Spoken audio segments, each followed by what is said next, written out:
means let's learn how to do that. Let's do the opposite of what we would have done. On the one hand, we were going to act out, so instead, let's emotionally grab hold of our spouse and tell them what we need to say. As you are well aware, the economics of the times are pretty challenging, and I'm sure they're very challenging on couples and relationships. What do you foresee the impact of that on couples, and what simple advice can you give? Well, it's funny. I think of the two major loaded issues in most marriages, they would be money and time.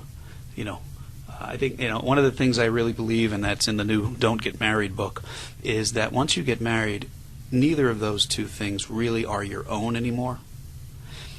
You now have another adult human being, a peer, as it were, who you really have to kind of check in with in terms of what are we going to do with our money and what are we doing with our time.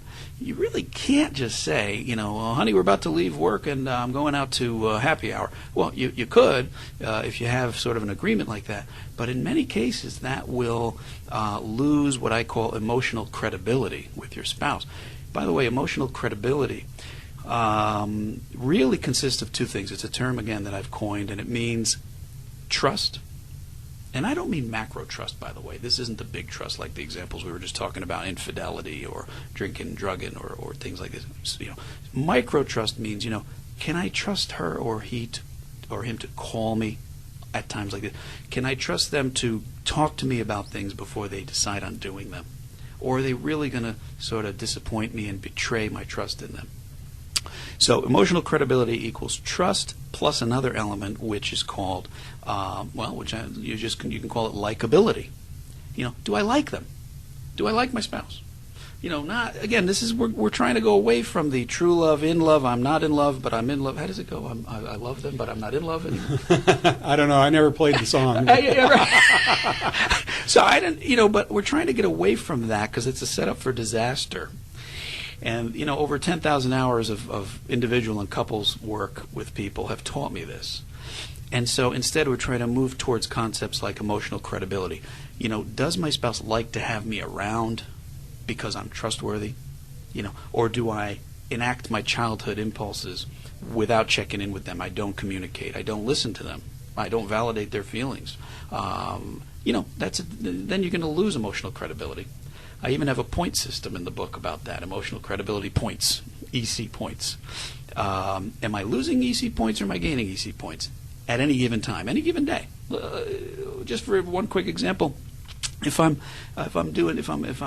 repairing something for my wife, let's say, I don't even know. Let's say I'm working on her bicycle. Not that I'd have to, because she'd have it fixed before I even knew what the problem was.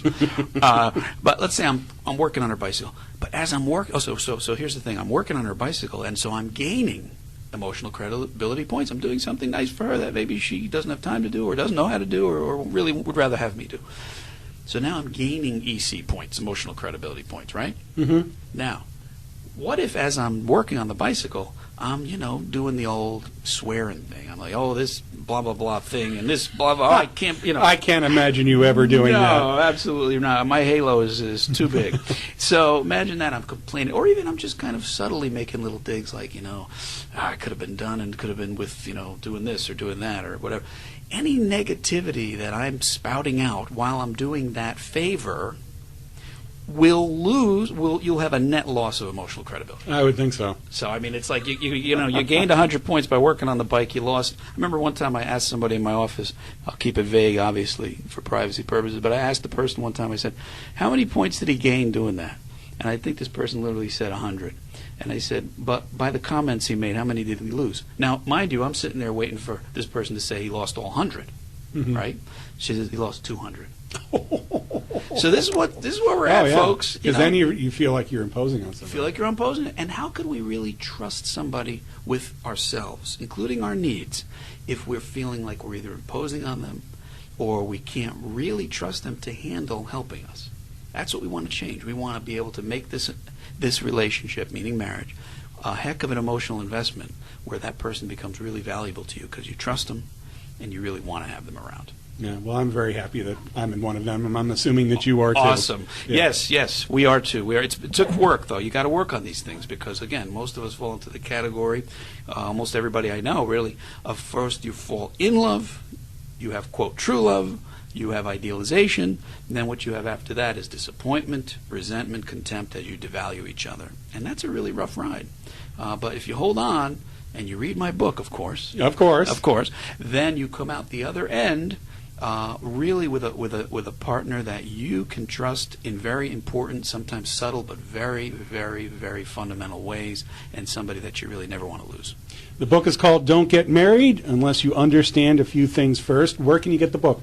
Right now you can get it on Amazon.com, which is the main outlet for it. But also you can order it at really any bookstore at all. And I'll be doing book signings up in this region anyway, the local bookstores, as well as the Borders bookstore out in Clifton Park. So you could Google it.